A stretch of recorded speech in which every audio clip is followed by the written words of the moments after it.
So, during Thanksgiving break for my calculus class, we were doing a project where during a trip we had to calculate our distance using left hand and right hand Riemann sums. So, basically, we had to go on an hour trip and every 5 minutes take down our velocity so we have points which we could plug into a graph and then calculate your Riemann sum. For me, I didn't have an hour trip. I only had a 15-minute trip to my grandparents' house. But rather, instead of taking my velocity every 5 minutes, I took my velocity every minute to get me 15 points. Now, when I plugged in my velocities to my graphs, it kind of shocked me because I noticed that my left-hand Riemann sum and my right-hand Riemann sum were similar, meaning I had the same distance traveled. And I was kind of confused at first because I thought there should be a difference, but then I realized after looking at the graph again that it made sense because my starting velocity was 0 and my ending velocity was 0. So that's what made the big difference.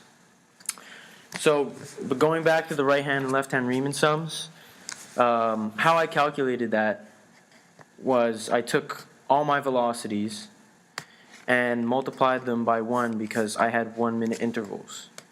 Now, when I multiplied them, I got 399, but this wasn't my actual distance. Because it was in minutes, and I'm looking for kilometers per hour, I have to divide it by 60. And when I divide 399 by 60, you get 6.65 kilometers, which is the distance, according to my Riemann sums, I traveled. Now, the actual distance I traveled according to the odometer was 6 kilometers, and my calculated distance isn't far off, so I was kind of happy about that. Now, another point of our project was to calculate the percentage of error and see how far off the calculated distance was from the actual distance we traveled. And to do this, well, you could just take the difference, which is 6.65 minus 6 kilometers per hour, 6 kilometers, sorry, and you get 0.65 kilometers.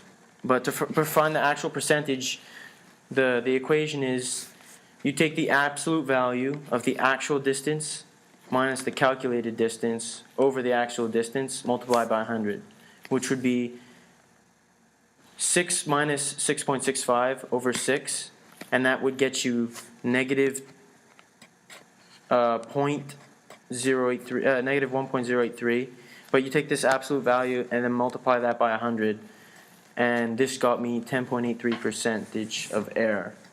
So it wasn't that far off, and I realized that Riemann sums can be very accurate. I understand that maybe there was some faults in my speeds or in my because I probably didn't take the exact speed at the exact time, but that's the room for error.